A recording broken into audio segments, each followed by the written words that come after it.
Hello and welcome back to another Pretty HD video. Today we've got another career mode episode. It is the penultimate episode of Villarreal career mode season 1. We will be doing a season 2 of course here at Villarreal. It is a much bigger project than one season. And now we come up against Espanyol in this game, and we're currently sitting 5th, 1 point behind Real Madrid. I believe that was 1 point anyway. I saw a 2 and a 1, so I believe that was 1 point, but I can't clarify. It's 1 point. It's definitely 1 point. But anyway, early on we get the lead as the ball was passed across by Sergio Marcos, who was also getting his opportunity in this game. It was played. No, 1 minute. Was it played into Sergio Marcos from Vieto? I think it was actually. I think it's Sergio Marcos who was getting his chance in this game, and he got his goal. It was a good goal as well. I mean, he peeled off the defender, got in front of him, and although it looked like a bit of a dodgy hit, it was a sweet hit right into the corner of the net first time, and we cannot moan at that. And as we catch Espanyol in possession, it turns over, and Jokic plays a bit of a weird through ball. I meant that to go to Vieto, but eventually it finds itself at Vieto. Vieto races through, and Vieto makes it 2. That was a unintentional rhyme, but a rhyme which I'll take nonetheless. Vieto also gets another chance to make it 3, but his shot is really weak. That was a really weak shot from the Argentinian, and it forces a corner kick, and no more than that. But Marcos does whip it in, and Vieto has the header, but unfortunately for him, it just rolls out for a throw-in. And it is actually half-time by this point, so, half-time 2-0 up, I can't really ask for much more. I just need to make sure I can retain, because, I mean, we've had some bad incidents in this series where teams have came back from 3-0 behind, 2-0 behind, and I just don't want it to happen again. But Espanyol got a bit of a brace. As I went down in the box, the ref gave an advantage on a penalty. Now, I believe in the rules of the game that is not allowed, because say you gave an advantage on the penalty and just say, obviously in this case it wouldn't happen, but Bailey got up and blocked a shot, then that wouldn't make much sense, because then you'd pull it back, but Bailey's already the person who's blocked the shot, so it wouldn't work. I believe in real life they're not meant to give advantage and then give a penalty. I'm not too sure on that though. And Espanyol actually get a goal back, of course, in brilliant Villarreal fashion, we can see. And by the way as well, make sure you smash that like button and support the series. But then this happened. Yep. I wasn't even on the goddamn player. Musacchio, the man who tackled him, I wasn't even on the player. He didn't even click anything. It was the AI running into the player. It changed player to me immediately as the player went down. So it made it look like I made the tackle, which I didn't, because it wasn't even a tackle. There wasn't even a button pressed. And I just don't know where to start. I mean, 2 penalties, and if we do not win this game now, I will be really annoyed that the deciding factor in this game was 2 penalties, which got Espanyol back on level terms. They do not deserve this from this game. We have been the superior team in this game, I guarantee you. But then, in the 78th minute at 2-2, Montañez goes down the left wing. Montañez manages to beat all of my defenders. He races forward, gets the cross in, Benitez headers it, but luckily it goes over, and we safely clear it away. But 2-2, very disappointing. I'm really disappointed in that result, because the fact that 2 penalties decided a game, I'm not happy with that. Getafe up next, and after that we have got the Spanish Cup final, the Copa del Rey final, in an awesome game against Barcelona. But Getafe are currently sitting in 13th. This is another game which we should be looking for a victory if we want a Champions League spot. Now, the problem is, if we keep on this run of form, we will fall further and further behind Real Madrid in that Champions League spot. And what a save from Asenjo. Brilliant reaction save, forcing out Baba, and meaning that we actually do currently sit at 0-0 still in this game. But Castro whips the ball in into Yoda, and Yoda can't actually quite get it in. But Marcos again getting his chance in this game. He smashes the post, unfortunately. Marcos actually had the chance because he was the only non-tired player pretty much. Everybody was really tired because we've got a quite congested fixture list. Plus I was resting a lot of players for the Spanish Cup final. But Shershad did play the ball in, and it was Bailey who got his head on it, but the header wasn't really comforted enough. And as Bernardeschi plays it inside Bailey, eventually plays it to the wing, and it is intercepted by Getafe. But at half-time, it is 0-0. We didn't really create many decisive chances in that game. I want a clear-cut opportunity to try and really push ourselves forward and gain a bit of momentum. But it was Getafe who earned that momentum, as in the 46th minute, they raced down the wing with Villarreal. It's played into Castro. Castro whips it into Saraba, and Saraba, or whatever his name is, I couldn't quite see his name. The screen is quite small, which I'm watching it from. But it began with SAR. Well, he actually finishes it off, and we're 1-0 behind against Getafe. And you can see what it means to them to be up against 5th in the league when they're 13th. You can really see what it means to them. And the Getafe team isn't a bad team, but it's certainly a team that I would like to be getting 3 points against. Bernardeschi tries to get us on level terms, but his shot is, well, just useless in the end at the near post. And as the ball is playing into Pina, Pina's whipped in cross into Bailey is worthless, as the keeper claims very, very powerfully. But Shevchev gets it and plays it down the left-hand side into Djokic with the overlap. It's a brilliant tackle from the Getafe defenders, who now are piling men back. They do not want to concede. They do not want to throw away this result. And as I played the ball through, Trigueros or whatever gets there first. Vieto is the man in the middle to get their header on, and I shushed them because I was just so peed off at this game. It was just such a frustrating game. And eventually, it does mean that we get the 1-1 result. And I'll take a point, because at the end of the day, if we'd have lost that game, I'd have been really, really annoyed. And Getafe are the disappointed team. Like, why? I mean, come on. We should be disappointed from that game more than them. But now we've got the big one. With extended highlights, we have got the Spanish Cup final held at the Estadio Mestalla, the home of Valencia, between Barcelona and Valencia's rivals, Villarreal. Our journey here has been very swift and very close, and all simulated. In fact, we only beat Granada on away goals in one of the first rounds.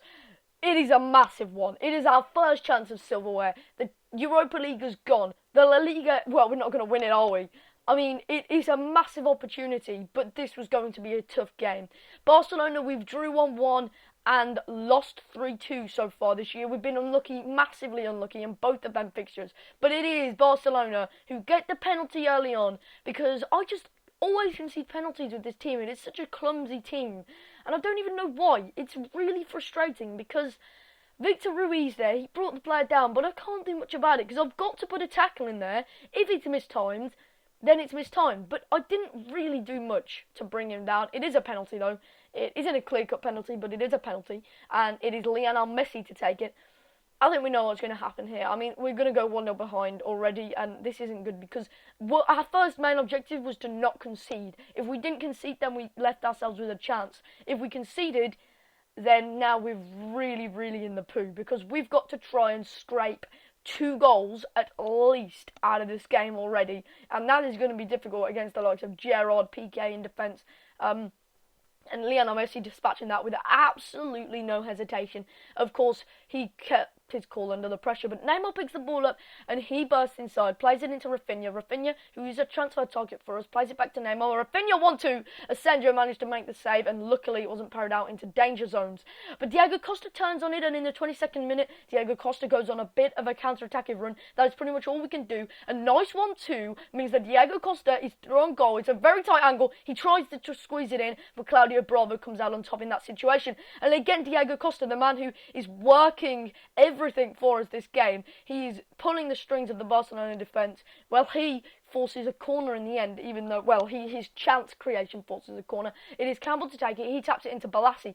Yannick Balassi whips it in towards Victor Ruiz. It's headed clear, only for Juan Costa. Pina taps it in, but again, Barcelona clear it into safety. And at half-time, we were 1-0 behind, and I was really, really fretting, because I just didn't want to lose this game. I needed a bit of silverware just to try and ensure that our job safety is high. And as Dos Santos picks up the ball, whips it with the outside of his boot into Costa. Costa finishes it. Diego Costa has got us the goal to put us on level terms against possibly the best team in Spain at the moment in FIFA in this career mode and possibly in real life as well. A brilliant ball outside into Costa, and Diego Costa gets 1 goal in the Spanish Cup. But now we're in trouble as Neymar bursts forward. A great challenge is put in by Rukavina, and Barcelona have a corner. They are going to be really pressurising us now. We're going to be on the back foot. We've just got to try and soak up all the pressure. And it was a lot of pressure. They had a few good chances. Messi plays it into Rakitic. Rakitic is always a man who's a danger against me. Rakitic I never seem to do well against. He always seems to pressure me very well. But as the ball was played through from a counter-attack, Costa's split the defence. How has this happened? But that was an awful finish. Costa's got to be drilling them into the corners of the net with no doubt in his mind that he's going to score. He didn't.